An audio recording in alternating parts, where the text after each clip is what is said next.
আসসালামু আলাইকুম রহমতুল্লাহ। সুপ্রিয় শিক্ষার্থী, আমরা ইলমুস সরফের প্রাথমিক আলোচনা 7 নং সবকে চলে আসছি। এখানে জিন্স নিয়ে কথা হবে। জাতি, জিন্স অর্থ বাচক জাতি, আরবিতে জিন্স দুইটি, মুজাক্কার মুয়ান্নাস, পুরুষ জাতি মহিলা জাতি। তো আমাদের শব্দগুলো তাহলে দুই ভাগে ব্যবহার করতে হবে, পুরুষ জাতীয় শব্দ, মহিলা জাতীয় শব্দ। কোন জিন্সের সাথে কোন ধরনের শব্দ আমরা ব্যবহার করব, এই জন্য মূলত জিন্সের পরিচয় আয়ত্ত করতে হয়।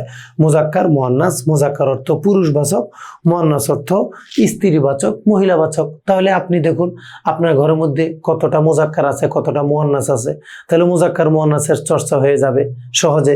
আপনি যে বই পুস্তক পাবেন সেখানে নাহুর অধ্যায়ে মুজাক্কার মুয়ান্নাসের আলোচনা হবে, তখন আপনি বিস্তারিত জেনে নেবেন।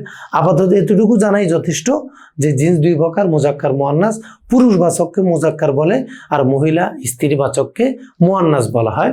তো আমরা জিন্সের আলোচনা এখানে শেষ করলাম।